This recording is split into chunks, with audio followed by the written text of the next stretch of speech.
Hello students, welcome back to our channel. అందరూ ఎలా ఉన్నారు ఫ్రెండ్స్? అందరూ బాగానే ఉన్నారనుకుంటున్నా. సో చాలామంది స్టూడెంట్స్ అయితే అడుగుతున్నారనమాట, ఎంతగానో ఎదురు చూస్తున్నారు. సో అసలు ఫీజు రింబర్స్మెంట్ స్కీమ్ అమౌంట్ అనేది ఎప్పుడు విడుదల చేస్తారు గవర్నమెంట్ నుంచి? అసలు మాకు అసలు ఈ 2025లో అన్న విడుదల చేస్తారా లేదా? ఇలా చాలా డౌట్స్ అయితే అడుగుతున్నారనమాట. సో ఎస్పెషలీ రీసెంట్గా చూసుకున్నట్లయితే బైపీసీ స్టూడెంట్స్ ఎవరైతే ఉన్నారో, బీ ఫార్మసీ అండ్ ఫార్మాడీలో అయితే కోర్సెస్లో అయితే జాయిన్ కావడం అయితే జరిగింది. సో వాళ్ళు అయితే అటు చూసుకున్నట్లయితే ఎంపీసీ స్టూడెంట్స్కి అయితే ఆల్మోస్ట్ అయితే కంప్లీట్ కావడం అయితే జరిగిందనమాట. సో ఈ ఫీజు రింబర్స్మెంట్ స్కీమ్కి సంబంధించి 6 స్టెప్ వెరిఫికేషన్ ప్రాసెస్ మొత్తం కూడా కంప్లీట్ కావడం అయితే జరిగింది. సో బైపీసీ స్టూడెంట్స్ మోస్ట్లీ అడుగుతున్నారనమాట. సో అసలు మాకు ఎప్పుడు స్టార్ట్ చేస్తారు? అసలు ఎంపీసీ వాళ్ళకి ముందే వేసేస్తారా ఫీజు రింబర్స్మెంట్ స్కీమ్ అమౌంట్ అనేది? సో మాకు ప్రాసెస్ అనేది కంప్లీట్ అయిన తర్వాత ఇద్దరికి కలిపి వేస్తారా? ఈ విధంగా కొన్ని డౌట్స్ అయితే అడుగుతున్నారనమాట.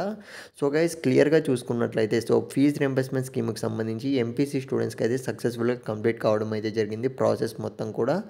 ఇకపోతే బైపీసీ స్టూడెంట్స్ విషయానికి వస్తే ఈ జనవరి మంత్లోనే బైపీసీ స్టూడెంట్స్ కూడా 6 స్టెప్ వెరిఫికేషన్ ప్రాసెస్ అనేది మొదలు పెడతారనమాట. అది కూడా దగ్గరలో ఉన్న సచివాలయాల్లో ఈ ప్రాసెస్ అనేది కొనసాగించడం అయితే జరుగుతుంది.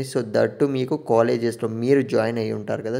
మీ కాలేజెస్లో అయితే ఫింగర్ ప్రింట్ ప్రాసెస్ మొత్తం, అప్లికేషన్ ప్రాసెస్ మొత్తం కూడా అది కూడా ఈ జనవరి మంత్లోనే స్టార్ట్ చేస్తారన్న అప్డేట్ అయితే రావడం జరిగింది. బైపీసీ స్టూడెంట్స్ ఎవరైతే ఉన్నారో వరుసగా అయితే మన ఛానల్ని అయితే ఫాలో అవుతూ ఉండండి. మీకు ఖచ్చితంగా ఇంపార్టెంట్ అప్డేట్స్ అయితే వస్తూనే ఉంటాయి మన ఛానల్ తరపున అయితే. ఎందుకంటే మీరు ఈచ్ అండ్ ఎవ్రీ అప్డేట్ అయితే మిస్ చేసుకోకుండా ఖచ్చితంగా ఫాలో అయితే మాత్రమే మీకు ఫీజు రింబర్స్మెంట్ స్కీమ్ అమౌంట్ అనేది పడుతుంది, ముందే చెప్తున్నా. ఇకపోతే గైస్, ఏమైనా డౌట్ ఉన్నా కానీ కింద కామెంట్ అయితే చేయడానికి ట్రై చేయండి.